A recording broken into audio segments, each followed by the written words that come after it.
안녕하세요, 여러분. 오늘도 기막힌 이야기를 찾아주셔서 감사합니다. 오늘 들려드릴 이야기는 서울 강남구에 사시는 64세 한명숙 님께서 보내주신 사연이에요. 평생을 함께한 남편이 잠시 집을 비운 사이 며느리의 치밀한 계획으로 정신병원에 강제 입원당한 한 여성의 이야기입니다. 가족이라는 이름으로 포장된 배신과 탐욕, 그리고 그 어둠 속에서 진실을 지켜내기 위해 싸운 한 여인의 기록입니다. 여러분은 가장 가까운 사람을 얼마나 믿고 계신가요? 때로는 가장 믿었던 사람이 가장 깊은 상처를 줄 수 있다는 사실, 오늘 이 사연을 통해 함께 느껴보셨으면 합니다. 지금부터 천천히 들려드릴게요. 며느리의 치밀한 계획. 제1장, 평온한 일상의 균열.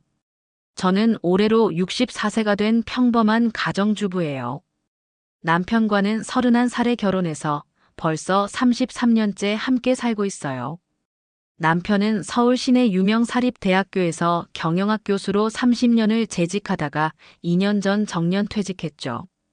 우리 부부는 강남구 대치동에 있는 49평 아파트에서 살고 있어요. 이 집은 남편이 교수로 일하면서 차곡차곡 모은 돈으로 20년 전에 구입한 거예요. 당시만 해도 8억 정도 했는데 지금은 시세가 30억 정도 된다고 하더라고요. 저희 부부에게는 이 집이 평생의 재산이자 노후 대책이었어요. 우리에게는 아들이 하나 있어요. 민재라고 올해 36살이에요. 민재는 어릴 때부터 공부를 잘했어요. 서울대 경영학과를 나와서 지금은 국내 대기업에서 과장으로 일하고 있죠. 부모 욕심이겠지만 저는 아들이 정말 자랑스러워요. 민재가 결혼한 건 3년 전이에요. 신부 이름은 수연이었고 당시 나이가 28이었어요. 회사 동료의 소개로 만났다고 했죠. 첫 만남이 기억나요. 수연이는 키가 크고 날씬했어요. 얼굴도 예쁘고 옷차림도 세련됐죠. 서울 모 여대 출신의 외국계 기업 마케팅팀에서 일한다고 했어요. 처음 식사 자리를 가졌을 때 수연이는 공손했어요. 음식을 먼저 권하고 제 말에 고개를 끄덕이며 귀 기울였죠.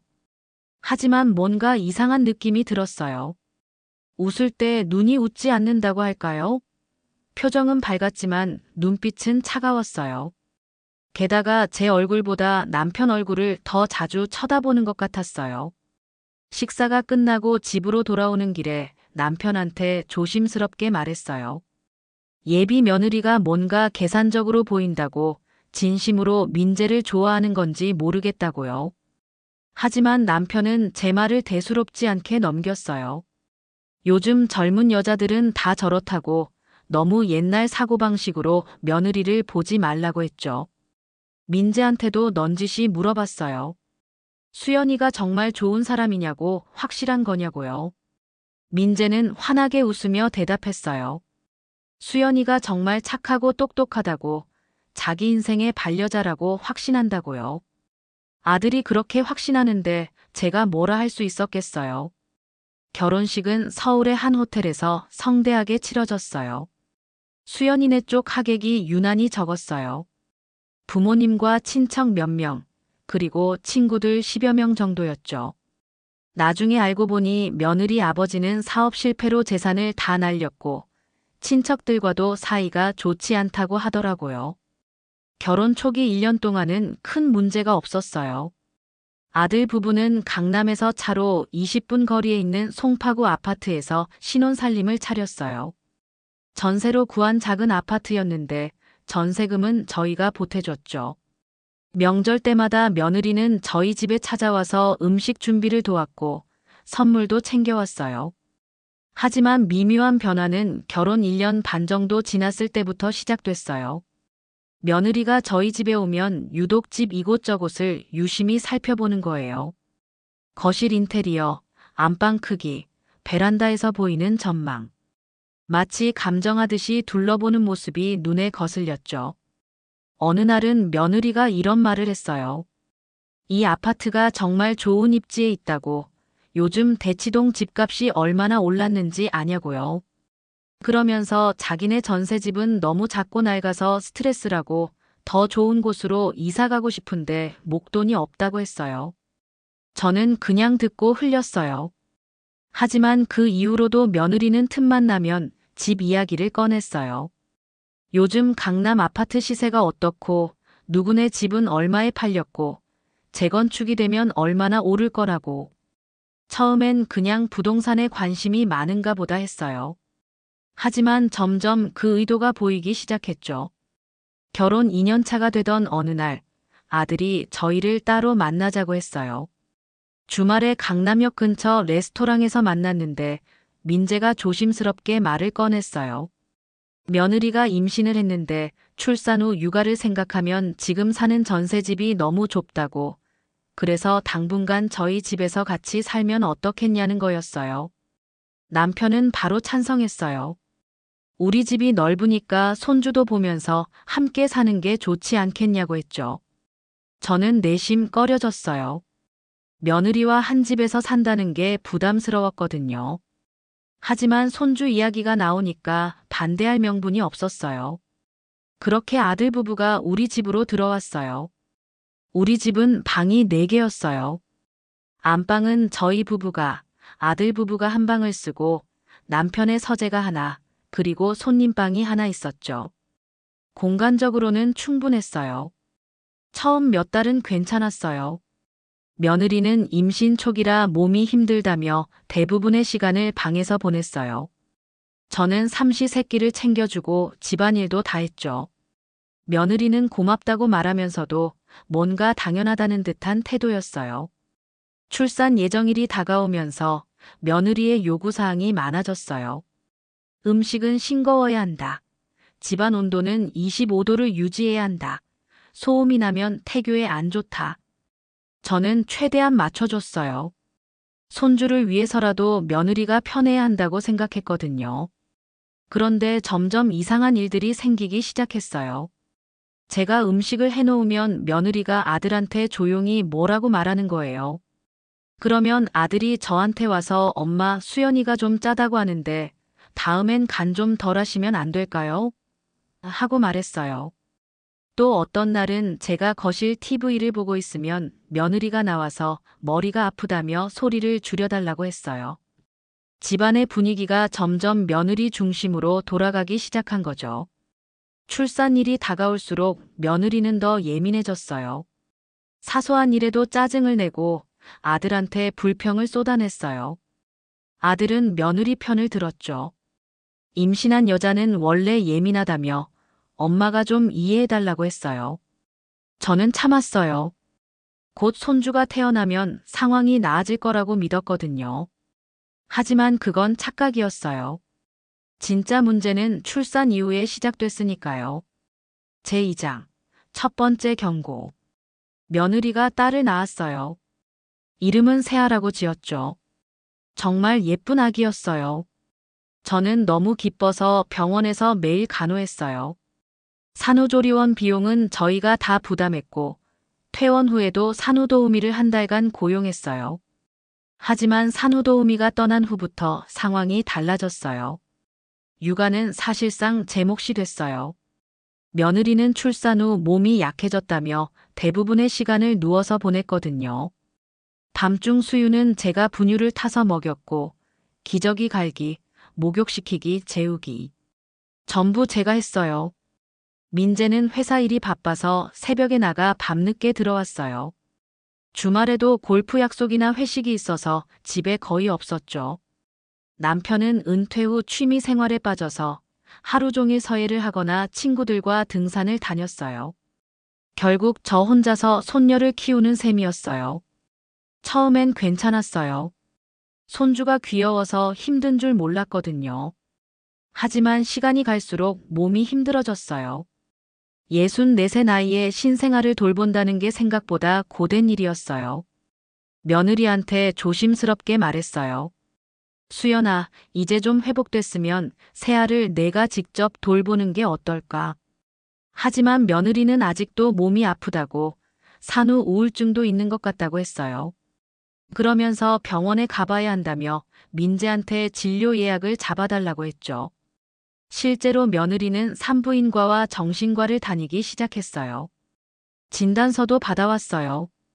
산후 우울증과 불안장애라고 적혀 있었죠. 그 진단서를 보는 순간 저는 뭐라 할 수가 없었어요. 며느리가 정말 아픈데 제가 뭐라고 육아를 강요할 수 있겠어요? 그렇게 몇 달이 흘렀어요.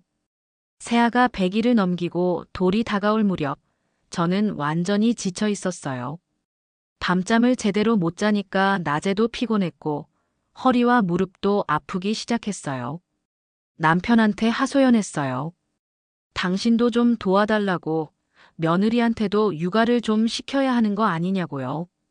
하지만 남편은 며느리가 아직 회복 중이니 기다려주자고, 자기는 육아를 해본 적이 없어서 어떻게 도와줘야 할지 모르겠다고 했어요. 민재한테도 말했어요. 민재야, 엄마가 너무 힘들어. 며느리가 조금씩이라도 새아를 돌봐야 하지 않겠니?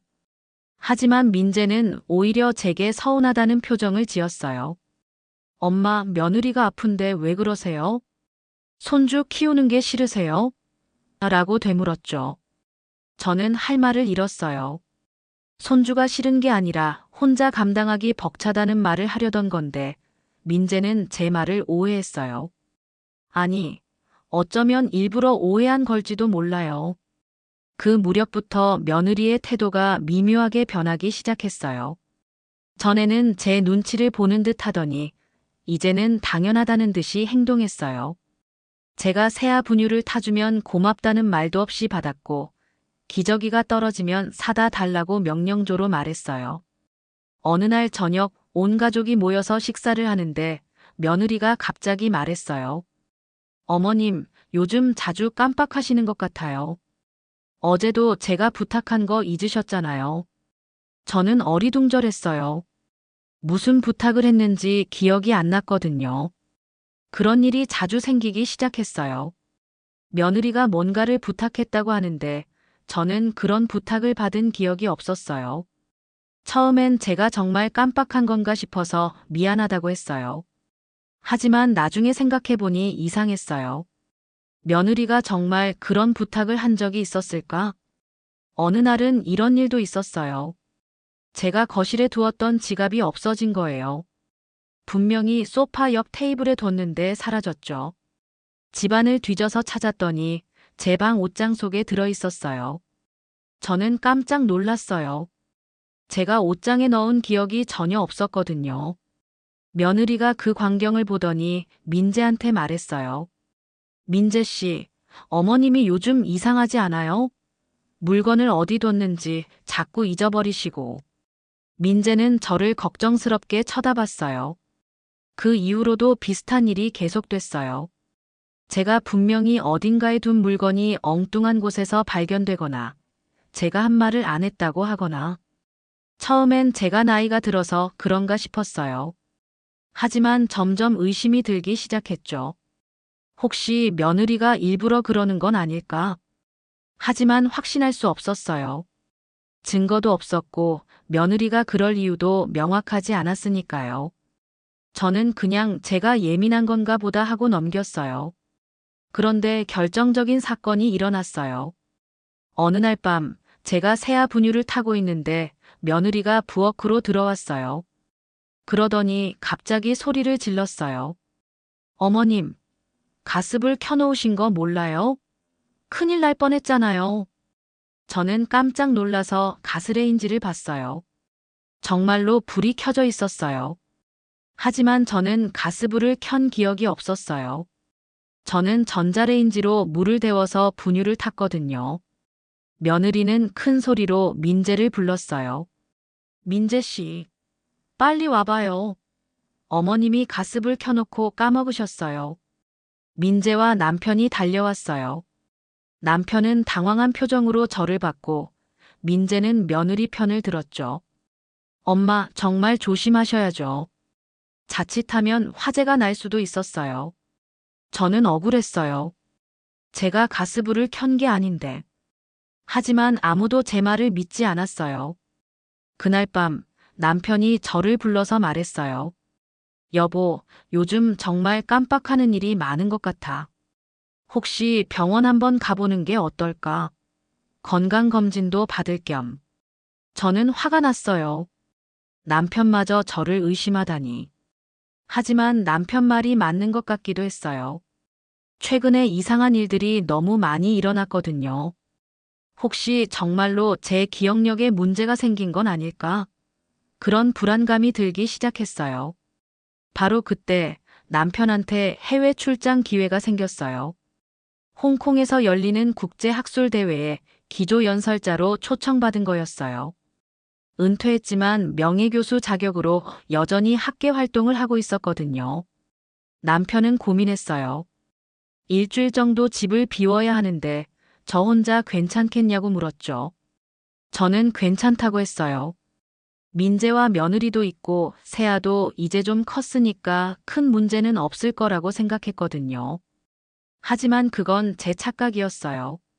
남편이 집을 비우는 그 일주일이 제 인생에서 가장 끔찍한 시간이 될 줄은 몰랐으니까요. 제3장, 계획된 함정. 남편이 홍콩으로 출국한 날은 월요일 아침이었어요. 민재가 공항까지 바래다 줬고 저는 집에서 세아를 돌보고 있었죠. 남편은 출국 전에 제 손을 꼭 잡고 말했어요. 여보, 잘 지내. 매일 전화할게. 뭐 필요한 거 있으면 바로 연락하고. 저는 걱정 말라고 잘 다녀오라고 했어요. 남편이 떠나고 며느리의 태도가 바뀌기 시작했어요. 전보다 더 자주 방에서 나왔고 저를 유심히 관찰하는 것 같았어요. 시선이 따가웠어요. 제가 뭘 하는지, 어디로 가는지, 누구와 통화하는지 모든 걸 체크하는 듯한 느낌이었죠. 월요일 저녁 며느리가 저녁 식사를 같이 하자고 했어요. 평소에는 각자 방에서 먹곤 했는데 이례적이었죠. 식탁에 앉아서 식사를 하는데 며느리가 말을 꺼냈어요. 어머님, 요즘 많이 힘드시죠? 새아 돌보느라 고생이 많으세요. 제가 차라도 한 잔 타드릴게요. 며느리가 부엌에 가서 차를 탔어요. 따뜻한 허브티였는데 향이 좋았어요. 저는 고맙다고 말하며 마셨어요. 차를 다 마시고 나니 몸이 나른해졌어요. 피곤했던 터라 일찍 잠들었죠. 다음날 화요일 아침 일어나는데 몸이 무거웠어요. 머리가 멍한 느낌이고 팔다리에 힘이 안 들어갔어요. 그냥 피곤해서 그런가 보다 했어요. 새아침 수유를 준비하려고 부엌으로 갔는데 며느리가 이미 나와 있었어요. 어머님, 괜찮으세요? 얼굴이 안 좋아 보이는데요. 며느리가 걱정스러운 표정으로 물었어요. 저는 괜찮다고 조금 피곤할 뿐이라고 했어요. 며느리는 그럼 오늘은 쉬시라고 자기가 새아를 돌볼 테니까 걱정 말라고 했어요. 이상했어요. 그동안 육아를 전혀 안 하던 며느리가 갑자기 돌보겠다니. 하지만 몸이 너무 힘들어서 그 제안을 받아들였어요. 다시 안방으로 들어가 누웠죠. 그날 하루 종일 잠만 잤어요. 중간중간 깨긴 했는데 일어날 힘이 없었어요. 몸이 납처럼 무겁고 의식이 흐릿했어요. 며느리가 점심때 들어와서 죽을 한 그릇 갖다 줬어요. 저는 겨우 몇 숟가락 먹고 다시 잠들었어요. 수요일 아침 상태가 더 안 좋아졌어요. 일어나려고 해도 어지러워서 일어설 수가 없었어요. 화장실을 가려고 침대에서 내려왔는데 다리에 힘이 풀리면서 바닥에 주저앉았어요. 그 소리를 들었는지 며느리가 방문을 열고 들어왔어요. 어머님, 괜찮으세요? 며느리가 저를 부축해서 일으켰어요. 그리고 침대에 눕히더니 말했어요. 어머님 상태가 심상치 않은데 병원 가봐야 할 것 같아요. 남편한테 연락할게요. 저는 가물가물한 의식 속에서 고개를 끄덕였어요. 정말로 뭔가 문제가 있는 것 같았거든요. 1시간쯤 지났을까요? 민재가 회사에서 급히 왔어요. 민재 얼굴을 보니까 안심이 됐어요. 우리 아들이 저를 병원에 데려가 줄 거니까요. 아들과 며느리가 저를 부축해서 차에 태웠어요. 그리고 강남에 있는 큰 종합병원 응급실로 갔죠. 의사가 저를 진찰했어요. 혈압, 혈당, 심전도. 여러 가지 검사를 받았어요. 검사 결과를 기다리는 동안 저는 응급실 침대에 누워 있었어요. 의사가 결과를 가지고 왔어요. 특별한 이상은 없다고, 다만 극심한 피로와 탈수 증상이 있다고 했어요. 수액 맞고 푹 쉬면 나아질 거라고 했죠. 저는 안도했어요. 큰 병은 아니구나 싶었거든요. 하지만 며느리가 의사한테 뭔가를 속삭이는 게 보였어요. 의사 표정이 진지해졌어요. 그리고 저한테 물었어요. 환자분, 최근에 기억력에 문제를 느끼신 적 있으세요? 같은 말을 반복하신다거나 물건을 어디 뒀는지 잊어버린다거나. 저는 어리둥절했어요. 왜 갑자기 그런 걸 물어보는 거지? 며느리가 끼어들었어요. 선생님, 어머님이 요즘 그런 증상이 자주 있으세요. 가스불도 켜놓고 잊어버리시고 같은 질문을 하루에도 몇 번씩 하시고. 의사는 고개를 끄덕이며 뭔가를 기록했어요. 그리고 신경과 진료를 받아보는 게 좋겠다고, 인지 기능 검사가 필요할 것 같다고 했어요. 저는 당황했어요. 인지 기능 검사라니, 그건 치매 검사잖아요. 아니에요. 저는 괜찮아요. 그냥 피곤해서 그런 거예요. 제가 항변했지만 민재가 말했어요. 엄마, 의사 선생님 말씀 들어요. 검사 한번 받아보는 게 나쁠 거 없잖아요. 그래서 저는 떠밀리듯 신경과 진료 예약을 잡았어요. 응급실에서 수액을 맞고 집으로 돌아왔어요. 그날 저녁 며느리가 또 차를 타다 줬어요. 몸에 좋은 한방차라고 했어요. 저는 의심 없이 마셨죠. 그리고 또 깊은 잠에 빠졌어요. 다음 날 목요일, 신경과 진료를 받으러 갔어요. 의사가 여러 질문을 했어요. 오늘이 며칠인지, 여기가 어디인지, 100에서 7을 계속 빼보라는 등의 질문이었어요. 저는 대답을 했지만 머리가 너무 멍해서 제대로 대답한 건지 확신이 없었어요. 며느리가 옆에서 계속 끼어들었어요. 선생님, 어머님이 최근에 길도 잃어버리셨어요. 동네 슈퍼 가셨다가 집을 못 찾으시더라고요. 저는 깜짝 놀랐어요. 그런 적 없는데. 하지만 의사는 며느리 말을 믿는 것 같았어요. 검사 결과 경도인 지장의 진단을 받았어요. 치매 전 단계라는 거였죠. 의사는 약물 치료와 함께 정기적인 관찰이 필요하다고 했어요. 저는 믿을 수가 없었어요. 내가 치매라니. 집으로 돌아오는 차 안에서 며느리가 말했어요. 어머님, 너무 걱정 마세요. 제가 잘 돌봐드릴게요. 그 말이 왠지 섬뜩하게 들렸어요. 그날 밤 남편한테 전화가 왔어요. 홍콩에서 잘 지내고 있다고, 학회도 성공적이었다고 했어요. 저는 병원에 다녀온 이야기를 하려다가 관뒀어요. 남편 걱정시키고 싶지 않았거든요. 금요일, 상태가 더 나빠졌어요. 아침에 일어났는데 방이 빙글빙글 도는 것 같았어요. 화장실을 가다가 복도에서 쓰러졌어요. 민재가 출근하기 전이라 다행히 발견했죠. 민재와 며느리가 저를 다시 병원에 데려갔어요. 이번엔 입원을 권유받았어요. 낙상 위험이 있고 상태가 불안정해서 관찰이 필요하다는 거였어요. 저는 거부하고 싶었지만 몸이 너무 힘들어서 따를 수밖에 없었어요. 그렇게 저는 병원에 입원했어요. 신경과 병동 4인실이었어요. 같은 방에 계신 분들은 다 나이가 많으셨고 치매나 뇌졸중 환자분들이었어요. 입원 첫날 밤 간호사가 약을 가져왔어요. 어떤 약인지 물어봤더니 의사 처방약이라고 했어요. 저는 그 약을 먹었어요. 그리고 그날 밤부터 진짜 악몽이 시작됐어요. 제4장, 침묵의 감옥. 약을 먹고 자고 일어났는데 의식이 더 흐릿해졌어요. 머리가 솜으로 가득 찬 것 같았고 생각이 제대로 안 됐어요. 간호사가 아침 식사를 가져왔지만 입맛이 없었어요. 억지로 몇 숟가락 먹었죠. 며느리가 면회를 왔어요. 세아는 친정 엄마가 봐주기로 했다고, 그러니까 걱정 말고 치료에 전념하라고 했어요. 저는 고개를 끄덕였어요. 말을 하고 싶었는데 입이 잘 떨어지지 않았어요. 주치의가 회진을 돌았어요. 며느리가 의사한테 뭔가를 말했어요. 목소리가 낮아서 정확히 들리지 않았지만 제 상태가 어떻고 하는 이야기 같았어요. 의사는 진지한 표정으로 고개를 끄덕이며 차트에 뭔가를 적었어요. 며칠이 그렇게 흘러갔어요. 매일 약을 먹고 잠들고 깨고 또 약을 먹고 반복이었어요. 시간 감각이 없어졌어요. 오늘이 며칠인지 여기 온 지 며칠째인지 알 수가 없었어요. 어느 날 문득 정신이 조금 들었어요.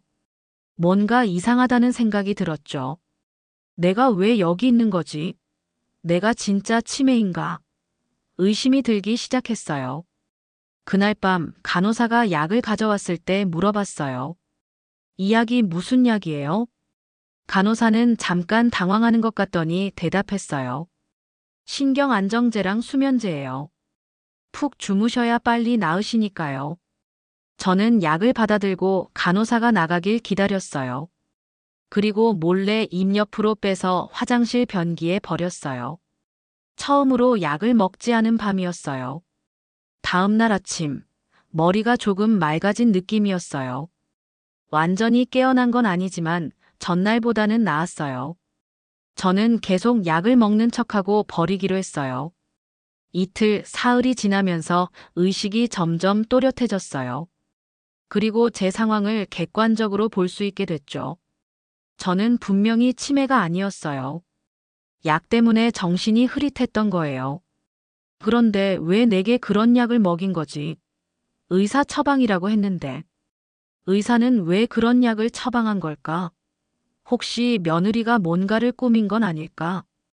그 의심이 확신으로 바뀐 건 일주일쯤 지났을 때였어요. 며느리가 면회를 왔는데 복도에서 주치의와 이야기하는 걸 우연히 들었어요. 병실 문이 살짝 열려 있었거든요. 며느리 목소리가 들렸어요. 선생님, 어머님 상태가 더 안 좋아진 것 같아요. 집에서는 괜찮았는데 입원하고 나서 오히려 악화된 것 같아요. 의사가 대답했어요. 치매는 환경 변화에 민감하니까요. 조금 더 지켜봐야겠습니다. 치매라니. 나는 치매가 아닌데. 저는 소리치고 싶었어요. 하지만 참았어요. 지금 소리치면 오히려 정신 이상자 취급받을 게 뻔했으니까요. 며느리가 병실로 들어왔어요. 어머님, 오늘 기분은 어때요? 저는 멍한 척 했어요. 응, 괜찮아. 며느리는 만족스러운 표정을 지었어요. 그날 며느리가 돌아간 후 저는 제 상황을 정리해 봤어요. 며느리가 저를 치매 환자로 만들려고 하고 있었어요. 무엇 때문에? 재산 때문일까? 내가 치매에 걸리면 판단 능력이 없다고 인정받고 그럼 재산 관리를 못하게 되고 결국 재산은 며느리 것이 되는 건가? 너무 무서웠어요. 하지만 동시에 화가 났어요. 어떻게 며느리가 시어머니한테 이런 짓을 할 수 있죠? 저는 증거를 찾아야 했어요. 하지만 병실에서 혼자 뭘 할 수 있는 게 없었어요. 핸드폰도 며느리가 가져갔고 외부와 연락할 방법이 없었어요. 며칠을 고민하다가 같은 층에서 일하는 젊은 간호사 한 명이 눈에 들어왔어요. 다른 간호사들과 달리 친절했거든요.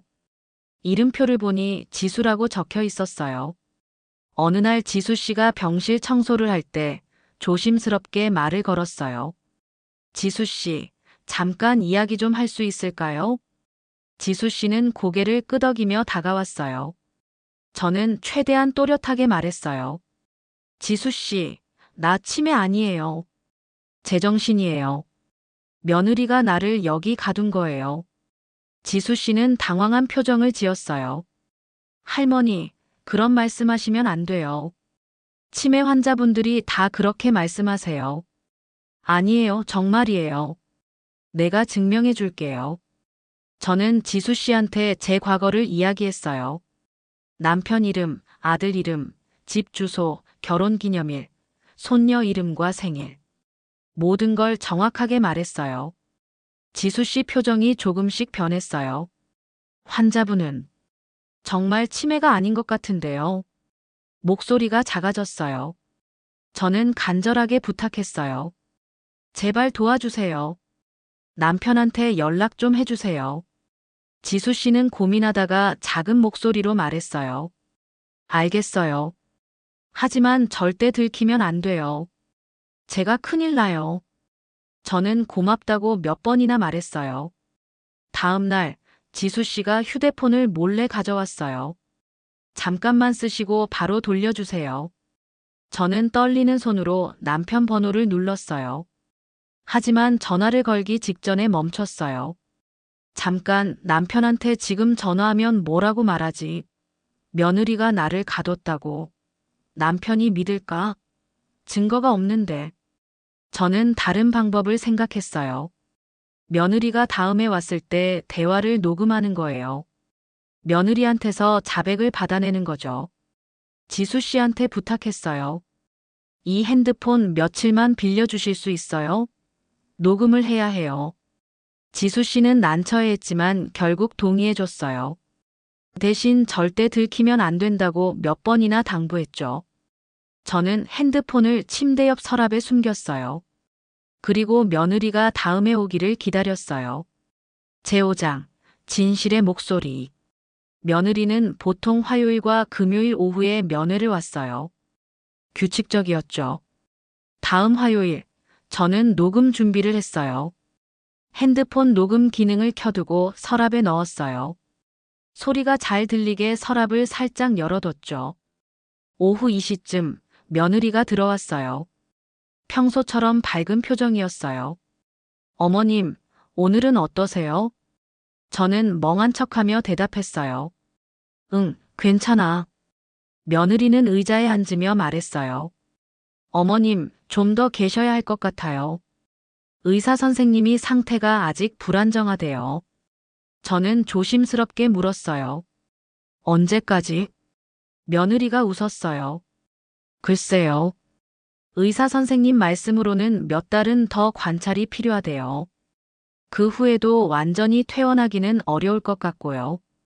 요양병원으로 옮기시는 게 나을 수도 있대요. 요양병원이라니. 저는 가슴이 철렁했어요. 하지만 침착하게 다음 질문을 했어요. 수연아, 솔직히 말해줘. 왜 나한테 이러는 거야? 며느리 표정이 순간 굳었어요. 무슨 말씀이세요? 저는 어머님을 위해서 이러는 거예요. 저는 정색을 하며 말했어요. 아니야. 진짜 이유가 뭐야? 내가 뭘 잘못했길래 이렇게까지 하는 거야? 며느리는 잠시 저를 바라보더니 갑자기 태도가 변했어요. 가면을 벗은 것처럼 표정이 차갑게 식었어요. 그리고 낮은 목소리로 말했어요. 어머님이 꼭 알고 싶으시다면 말씀드리죠. 그 집 때문이에요. 집?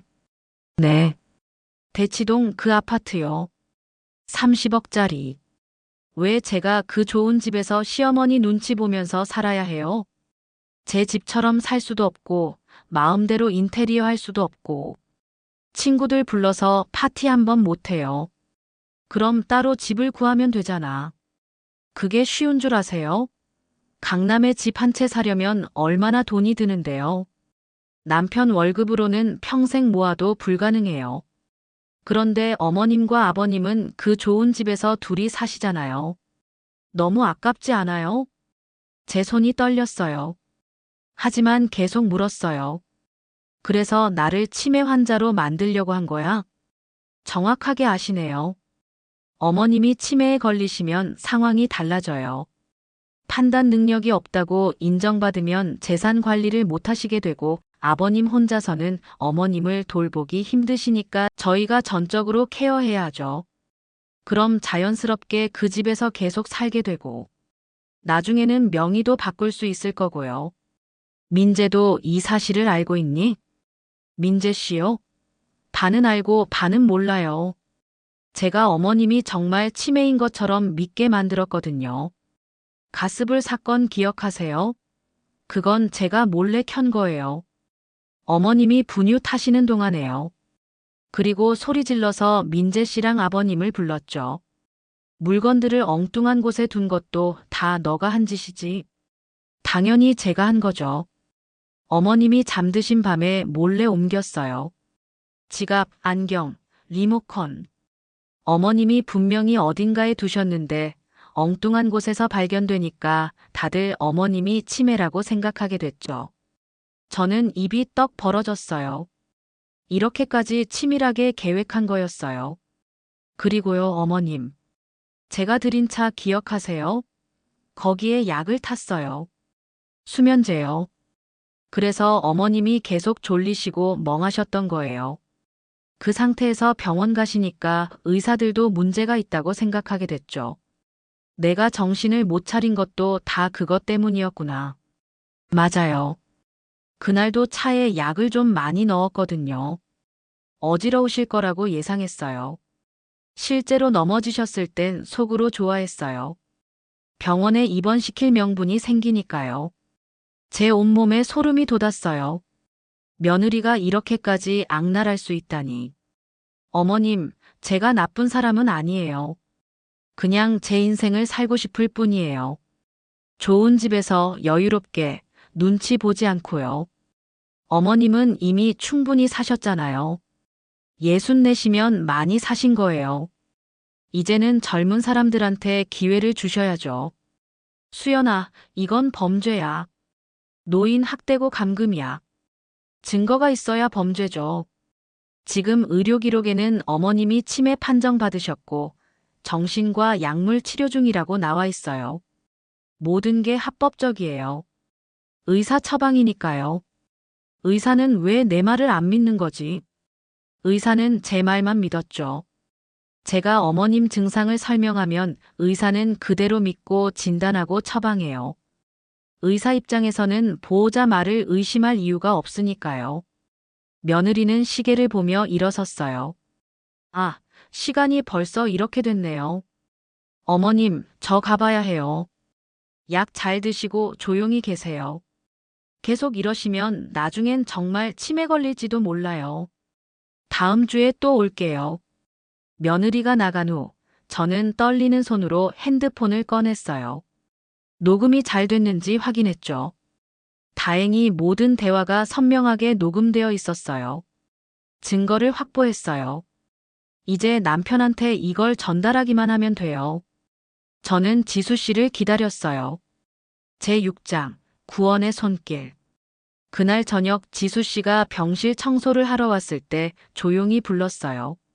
지수 씨, 녹음 성공했어요. 이제 남편한테 보내야 해요. 지수 씨는 고개를 끄덕이며 핸드폰을 받았어요. 지수 씨가 녹음 파일을 제가 알려준 남편 번호로 보냈어요. 한명숙님의 부탁으로 이 녹음 파일을 보냅니다. 반드시 들어보세요. 긴급 상황입니다. 그리고 파일을 첨부해서 전송했죠. 남편은 홍콩에서 막 돌아온 참이었어요. 시차 때문에 피곤하겠지만 곧 문자를 확인할 거예요. 저는 초조하게 기다렸어요. 다음 날 아침 병실 문이 벌컥 열렸어요. 남편이었어요. 얼굴이 창백하고 눈이 충혈되어 있었어요. 분명히 밤새 잠을 못 잤을 거예요. 남편이 저를 끌어안았어요. 미안해, 정말 미안해. 내가 너무 늦게 알았어. 남편 품에서 저는 처음으로 울었어요. 입원한 이후 한 번도 안 울었는데 남편을 보니까 눈물이 쏟아졌어요. 남편 뒤로 병원 원장과 간호부장이 들어왔어요. 표정이 굳어 있었어요. 남편이 그들을 돌아보며 차갑게 말했어요. 제 아내는 치매 환자가 아닙니다. 며느리의 거짓말로 잘못된 진단을 받았고 필요 없는 약물을 투여받았어요. 원장이 당황하며 말했어요. 하지만 보호자께서 증상을 설명하셨고 저희는 그에 따라 진단하고 치료한 것뿐입니다. 남편은 핸드폰을 꺼내 녹음 파일을 틀었어요. 며느리의 실체가 병실에 울려 퍼졌죠.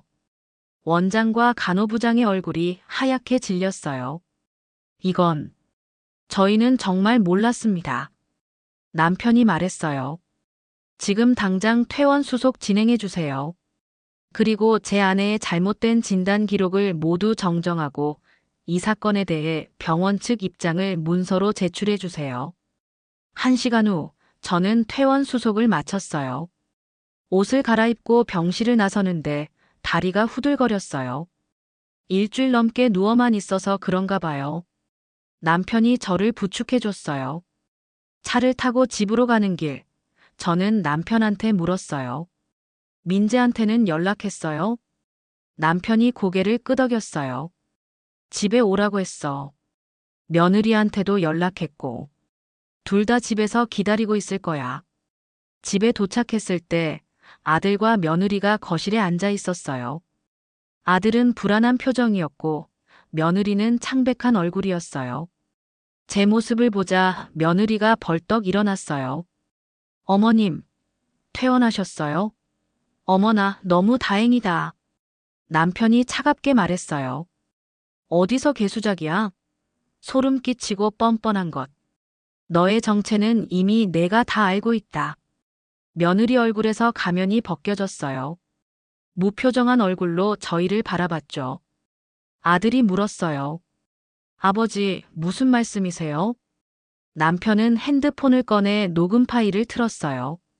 며느리의 추악한 민낯이 담긴 대화 내용이 거실에 울려 퍼졌어요. 아들의 얼굴이 점점 굳어갔어요. 녹음이 끝났을 때 거실은 정적에 휩싸였어요. 민재가 떨리는 목소리로 말했어요. 수연아, 이게 정말 너 입으로 한 말이야? 며느리는 대답하지 않았어요. 남편이 말했어요. 너는 우리가 경찰에 신고할 거다. 노인 학대, 사기, 불법 감금 혐의로 꼭 처벌받게 할 것이야. 절대 합의는 없다. 며느리가 비로소 입을 열었어요. 신고하시면 어쩔 수 없죠.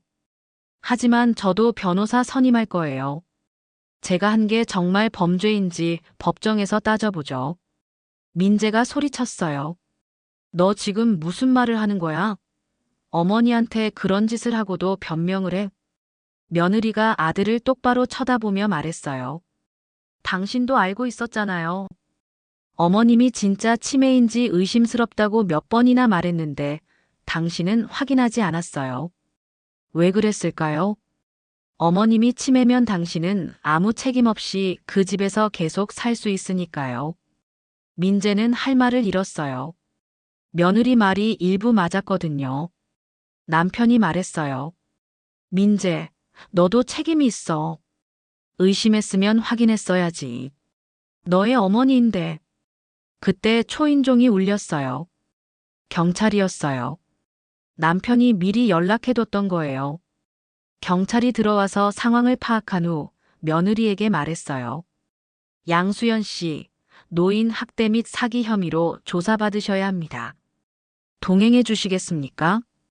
며느리는 순순히 따라 나섰어요. 마지막으로 저를 돌아보며 말했어요. 어머님 후회하실 거예요. 제가 감옥 가면 민재 씨는 혼자예요. 새아는 누가 키워요? 저는 대답했어요. 그건 네가 생각할 문제가 아니야. 제7장. 그 후의 시간. 며느리의 재판은 2달 후에 열렸어요. 검사는 징역 4년을 구형했어요. 노인 학대, 사기, 불법 약물 투여, 감금 등 여러 혐의가 인정됐거든요. 녹음 파일이 결정적인 증거가 됐죠. 재판 과정에서 더 많은 사실이 드러났어요. 며느리는 결혼 전부터 저희 집을 노리고 있었대요. 민재와 만날 때도 조사를 했고, 집 시세를 알아봤고, 어떻게 하면 그 집을 차지할 수 있을지 계획했다고 해요. 판결은 징역 3년 6개월이었어요. 법원은 계획적이고 악질적인 범행이라고 판단했어요. 며느리는 항소했지만 기각됐죠. 아들은 며느리와 이혼했어요. 새아 양육권은 민재가 가졌고 며느리는 친권을 포기했어요. 어차피 감옥에 있을 동안 키울 수 없으니까요. 민재는 회사를 관두고 집 근처에 작은 사무실을 얻어서 프리랜서로 일하기 시작했어요. 새아를 직접 키우기 위해서래요. 저희 부부가 도와주긴 하지만 민재가 주 양육자예요. 저는 심리 상담을 받았어요. 그 일주일 동안의 경험이 트라우마로 남았거든요. 가끔 악몽을 꿔요. 병실에 갇혀 있는 꿈, 아무도 제 말을 믿지 않는 꿈. 그럴 때마다 남편이 저를 깨워줘요. 괜찮아, 여보. 이제 안전해. 다 끝났어. 그리고 저는 비슷한 피해를 당한 노인들을 돕는 일을 시작했어요. 노인 인권 단체에서 자원봉사를 하면서 제 경험을 나누고 있어요. 많은 분들이 저와 비슷한 일을 겪었더라고요. 가족에게 배신당하고 재산을 빼앗기고 요양원이나 병원에 갇혀 있는 노인들이 생각보다 많았어요. 지난주에는 한 할아버지를 도왔어요. 아들 내외가 할아버지를 치매 환자로 만들어서 재산을 가로채려고 했대요. 제 이야기를 듣고 용기를 얻어서 경찰에 신고했다고 해요. 그분이 제게 고맙다고 하시면서 우셨어요. 그 모습을 보니까 제 고통이 헛되지 않았구나 싶었어요. 제가 겪은 일이 다른 사람들을 구하는 데 도움이 된다니 의미가 있는 일이에요. 민재는 지금도 죄책감에 시달려요. 가끔 저를 보며 눈물을 흘려요. 엄마, 정말 죄송해요. 제가 더 일찍 알았어야 했는데. 저는 괜찮다고, 이제 다 지나간 일이라고 말해요. 하지만 아들의 마음의 상처는 쉽게 아물지 않을 것 같아요. 남편은 제게 더 잘해줘요. 전에도 좋은 남편이었지만 이 일 이후로 더 섬세하게 챙겨줘요. 제가 조금이라도 힘들어하면 바로 알아차리고 위로해주고 함께 있어줘요. 어제는 남편과 함께 한강을 걸었어요. 따뜻한 봄날이었어요. 남편이 제 손을 잡으며 말했어요. 여보, 그때 내가 해외에 안 갔으면 어땠을까? 저는 고개를 저었어요. 당신 잘못 아니에요. 누가 알았겠어요, 며느리가 그럴 줄. 남편이 말했어요. 앞으로는 절대 당신을 혼자 두지 않을게. 어디 가더라도 함께 가자. 저는 웃으며 대답했어요. 그럴 필요 없어요. 이제는 제가 조심할 수 있어요. 그리고 혼자가 아니잖아요. 당신이 있고 민재도 있고 세아도 있고. 집으로 돌아오는 길에 슈퍼에 들렀어요. 세아 간식을 사려고요. 계산하는데 뒤에서 누군가 저를 부르는 소리가 들렸어요. 안녕하세요. 잘 지내셨어요? 돌아보니 젊은 여자였어요. 지수 씨였어요. 병원에서 저를 도와준 그 간호사요. 어머님, 그동안 잘 지내셨어요? 지수 씨가 반갑게 웃으며 물었어요. 저는 고개를 끄덕이며 대답했어요. 지수 씨 덕분에 잘 지내요. 지수 씨가 없었으면 어떻게 됐을지 몰라요. 정말 고마워요. 지수 씨가 말했어요. 아니에요. 당연한 일을 한 거예요. 그런데 그 일 이후로 저도 병원에서 다른 환자분들을 더 주의 깊게 보게 됐어요. 혹시 억울하게 갇혀 계신 분이 또 있지 않을까 해서요. 저는 지수 씨 손을 꼭 잡았어요. 고마워요, 정말. 지수 씨 같은 사람이 있어서 세상이 아직 살만해요. 지수 씨가 수줍게 웃었어요. 어머님도 봉사활동 하신다고 들었어요. 정말 대단하세요. 헤어지면서 지수 씨가 말했어요. 어머님 건강하세요. 그리고 계속 좋은 일 하세요. 저도 어머님처럼 누군가를 도울 수 있는 사람이 되고 싶어요. 집에 돌아와서 세아와 함께 간식을 먹었어요. 세아가 제 무릎에 앉아서 제잘제잘 이야기하는 모습을 보니까 행복했어요. 이 아이는 엄마 없이 자라지만 저희가 있어요. 할머니, 할아버지, 아빠가 사랑으로 키울 거예요. 민재가 퇴근하고 들어왔어요. 엄마, 오늘 기분 좋아 보이세요. 뭐 좋은 일 있으셨어요?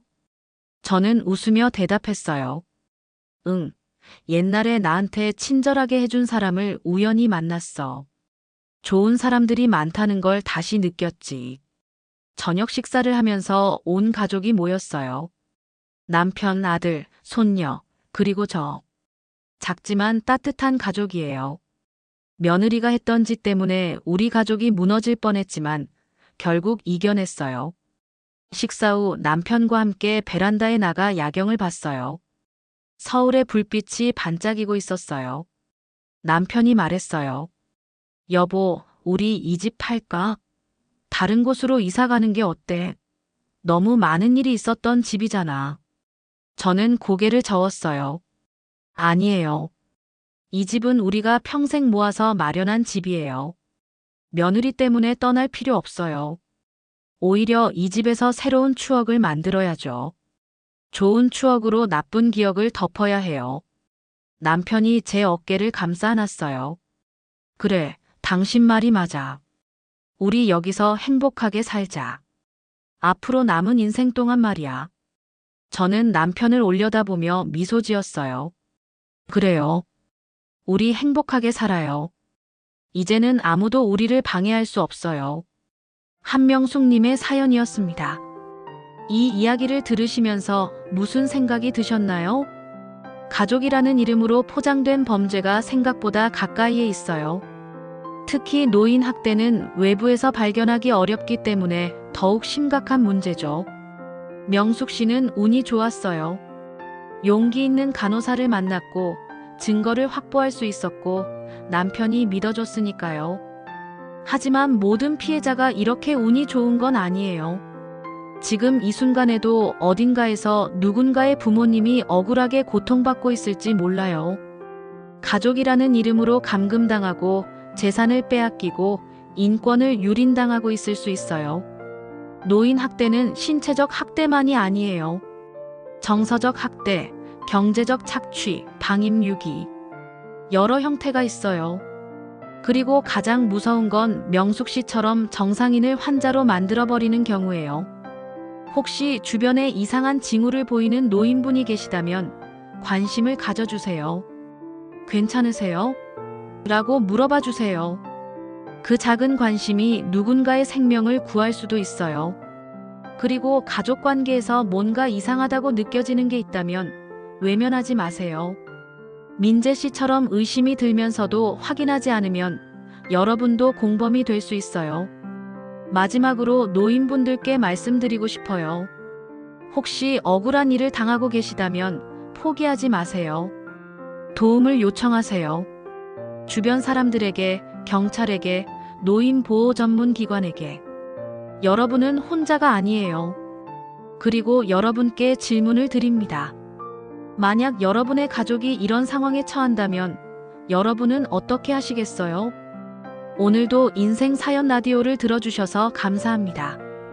여러분 모두 사랑하는 가족과 함께 따뜻한 저녁 보내시길 바랍니다. 다음 시간에 또 다른 사연으로 찾아뵙겠습니다.